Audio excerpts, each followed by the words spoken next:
Julien Weiss, bonjour. Bonjour.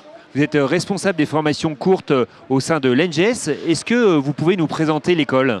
Oui, alors effectivement, je suis chargé de formation professionnelle courte au sein de l'ENGES.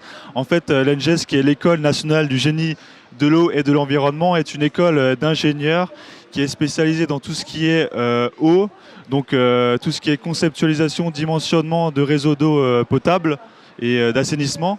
Et en fait, au sein de cette école existe un service de formation professionnelle continue qui propose des formations à destination des professionnels. Donc c'est de la formation professionnelle continue pour des personnes souhaitant développer des compétences dans certains domaines qui n'ont pas eu le temps de développer lors de leur parcours de formation initiale. Donc on est clairement dans une logique d'évolution de carrière, des gens qui sont déjà en poste et qui comptent se mettre à jour des nouvelles problématiques qu'ils peuvent rencontrer dans leur métier. Voilà, exactement. Alors ça peut être des personnes qui veulent se spécialiser, mais ça peut aussi être des techniciens qui souhaitent évoluer vers le métier d'ingénieur et qui ont besoin pour ça d'avoir des formations supplémentaires. Alors notre catalogue de formations recouvre 64 formations professionnelles courtes dans tout ce qui est eau potable, assainissement, génie civil, aménagement du territoire, formation à l'utilisation logicielle technique.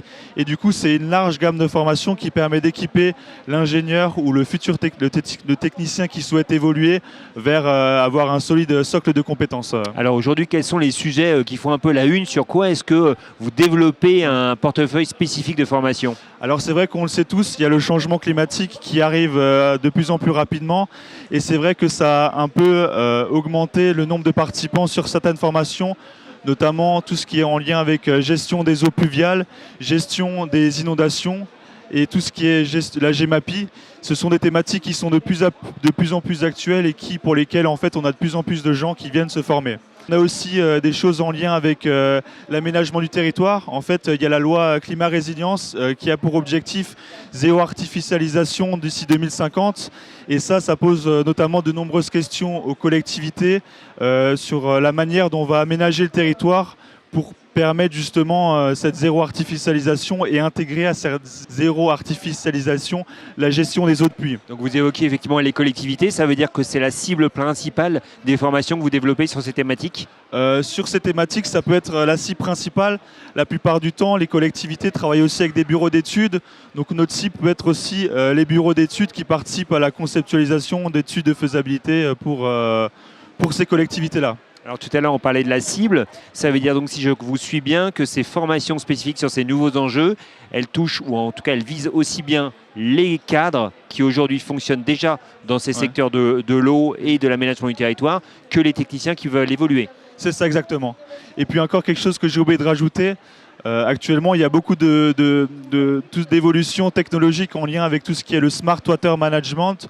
Donc c'est l'utilisation des données dans les réseaux d'eau, donc eau potable et assainissement, qui permettent notamment d'avoir beaucoup plus d'informations sur la qualité et la quantité de l'eau et qui peut notamment déboucher à des évolutions, à des innovations technologiques pour améliorer la gestion patrimoniale de l'eau, améliorer tout ce qui est utilisation des réseaux d'assainissement. Et c'est quelque chose aussi sur lequel, c'est un segment sur lequel le service de formation continue souhaite se placer. Alors, moi, demain, je suis cadre. Comment est-ce que je peux me faire former à l'ENGES? Quels sont les financements que je peux activer pour pouvoir rentrer dans votre école pour une formation courte? Alors c'est assez simple, généralement nos formations s'adressent à des collectivités ou à des bureaux d'études, donc des entreprises. Donc la plupart du temps ce sont des entreprises qui participent au financement de la formation. On met aussi un tarif préférentiel lorsque ce sont des indépendants ou des personnes qui ne sont pas salariées mais qui souhaitent se former.